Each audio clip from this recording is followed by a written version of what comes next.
Hello dear students, welcome to search to knowledge 369।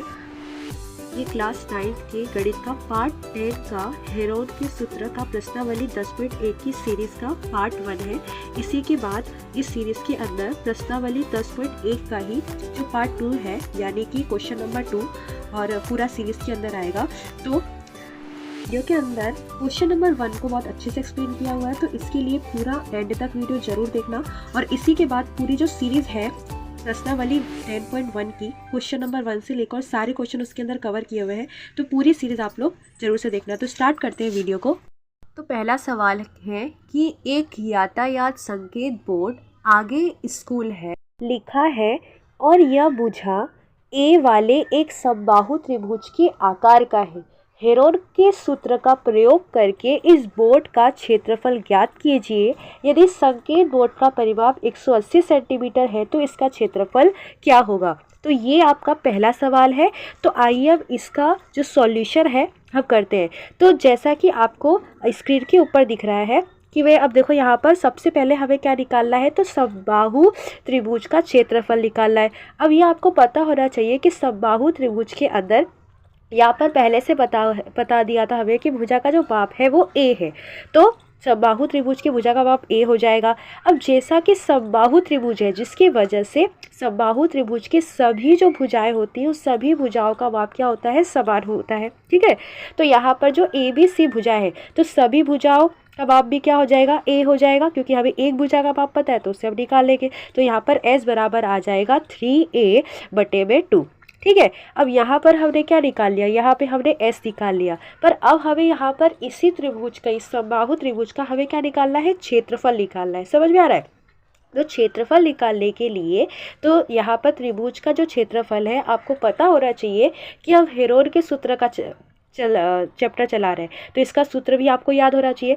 तो ठीक है, तो आपको यहाँ पे स्क्रीन पे दिख रहा होगा कि हेरोन का जो क्षेत्रफल, त्रिभुज का जो क्षेत्रफल है वो यहाँ पर हम लिख देंगे। अब यहाँ पर देखो s माइनस ए होता है, s माइनस बी होता है, s माइनस सी होता है, पर मेरे सब जगह a लिखा है। ऐसा क्यों लिखा है, क्योंकि सभी त्रिभुज का जो कोण का माप है वो a ही है। ठीक है, तो अब s की वैल्यू जो हमने निकाली उसको भर देंगे और सभी जगह पर हम क्या कर देंगे, इसकी वैल्यू भर देंगे 3a/2 और माइनस। ठीक है, यहाँ पे थोड़ी सी ये गलती होकर लाइन कर दिया है, तो माइनस ए, फिर 3a/2, ए की जगह भी यहाँ पर ए ही आएगा, है ना, सभी जगह पर क्या आ जाएगा, ए आ जाएगा। यहाँ तक चीज़ें समझ में आई आप लोगों को। अब देखो, अब इसको सॉल्व कैसे करेंगे, इसका तरीका देखो, ये जो आपको कोष्टक में लिखा हुआ है इसको सॉल्व करने का क्या तरीका है तो आपको अच्छे से दिखाई दे इसके लिए देखो, मैं वापस से यहाँ पर लिख दे रही हूँ, रिपीट कर दे रही हूँ। तो 3a/2, 3a/2 माइनस ए, और सभी जगह जो हमने वैल्यू भरी थी वो मैंने वापस से भर दी है इसके अंदर। अब देखो इसके अंदर क्या करना है, तो अब जो यहाँ पर 3/2 है, ओके, ये तो हम ऐसे ही लिख देंगे। अब जो 3a/2 माइनस ए है ना, उसमें हम लसर लेंगे। ठीक है, अगर आपको ये नहीं निकालने आता है तो आप मुझे कमेंट करके बताइएगा, तो मैं आपको बता दूंगी, सिखा दूंगी। उसमें भी एक अलग से हम वीडियो बना लेंगे कि हमें एलसीएम कैसे निकालते हैं। ठीक है, तो अब यहाँ पर मैंने निकाल कर उसको a से 2 से गुणा कर दिया, बटे में सबकी 2 लिख दिया है। अब आप देख रहे होंगे कि 3a/2a करेंगे तो सभी में आंसर क्या आ जाएगा, a आ जाएगा।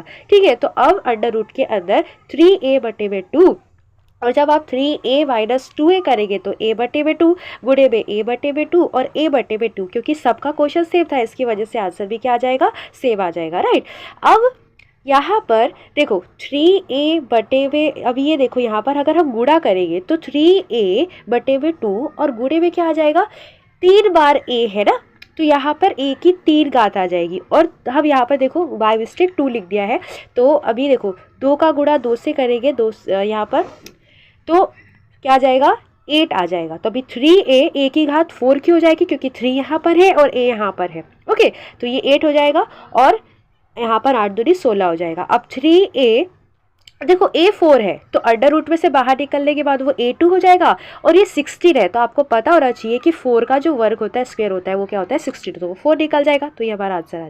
तो अभी हमने, है ना, समबाहु त्रिभुज की परिमाप और क्षेत्रफल निकाला, पर अभी हमें आगे भी परिमाप दिया हुआ है। अगर आप सवाल को ध्यान से देखेंगे तो यदि संकेत बोर्ड का परिमाप 180 सेंटीमीटर बताया हुआ है तो यह भी परिमाप देकर रखा हुआ है। अब हमें क्या करना है, इससे भुजा निकालनी है। अब देखो जो समबाहु त्रिभुज था उसकी जो भुजा है वो भुजा का माप कितना दिया हुआ है, लिया हुआ है। अब इसी का जिसका हमें परिमाप निकालना है उसका हमें क्षेत्रफल भी निकालना है। समझ में आ रहा है? जिसका सूत्र एस बराबर ए प्लस बी प्लस सी बटे में कितना हो जाएगा, तो यहाँ पर हो जाएगा बटे में 2। ओके, तो अभी पहले हमें क्या निकालना है, परिमाप से भुजा निकाल लेनी है। तो यहाँ पर जो ए का माप है वो हम निकालेंगे। तो परिमाप हमारा कितना है, तो देखो परिमाप का सूत्र यहाँ पर हो जाएगा 3a। ओके, तो परिमाप कितना है 180 और यहाँ पर बराबर में आ जाएगा 3a, यानी अब ये 3 बटे में चला जाएगा और a, तो a बराबर अगर हम a 180 को 3 से काटेंगे तो हमारा आंसर क्या आ जाएगा 60। तो यहाँ पर a बराबर यानी भुजा बराबर कितना आ जाएगा 60 cm आ जाएगा, सेंटीमीटर आ जाएगा। अब देखो यहाँ पर यानी सेम ही आ जाएगा। अब यहाँ पर हमें निकालना है एस, तो यहाँ पर ए बी सी, अब ये जो पूरा क्या है इसकी वैल्यू हमें कितनी दी हुई है 180 दी हुई है। तो कई बार आपको 180 बटे में डायरेक्टली लिखा हुआ रहता है तो डाउट हो जाता है कि कैसे आया। अब इसको कट करेंगे तो आंसर क्या आ जाएगा 90। ओके, अब इसी का हमें हेरोड के सूत्र के अंदर इस वैल्यू को भरना है और उसके बाद उसका क्या निकालना है, क्षेत्रफल। तो अब हम उसके अंदर वैल्यू भी भरते हैं और क्षेत्रफल निकालते हैं। तो हेरोड के जो क्षेत्रफल का सूत्र अब हम भरेंगे तो क्षेत्रफल बराबर वही एस अंडर रूट के अंदर एस माइनस ए, एस माइनस बी और एस माइनस सी। तो पहले हम इस वैल्यू को पहले हम इस सूत्र को लिख लेंगे और सारी वैल्यू को भर देंगे। अब यहाँ पे ये ध्यान रखना है कि हमने अभी निकाल लिया था, क्या निकाला था, एस बराबर हमने 90 निकाला था और ए बराबर हमने 60 निकाला था। तो एस की जहाँ पर एस है वहाँ पर आपको 90 भर देना है और ए की जगह पर हमको क्या भर देना है, 60 भर देना है। तो चलिए भर देते हैं। अब ये भरने के बाद अब अंडर रूट के अंदर 90 और 90 माइनस 60 करेंगे तो कितना आ जाएगा 30। तो सभी जगह 30 30 30 30 30 आ जाएगा। ठीक है, हम 90 माइनस 60 करेंगे। अब देखो 90 को अगर तोड़ा जाए तो इसको कैसे लिखा जा सकता है, 3 गुणे में 30, यानी कि अगर 30 का गुणा 3 से करेंगे तो हमारा आंसर आ जाएगा 90। ऐसा हमने क्यों किया, क्योंकि ताकि 30 की पेयर बन सके। 30 2 बार है, अंडर रूट से बाहर निकलेगा तो 1 बार आ जाएगा, ये 2 बार है बाहर निकलेगा तो 1 बार आ जाएगा और अंडर रूट में 3 बच जाएगा।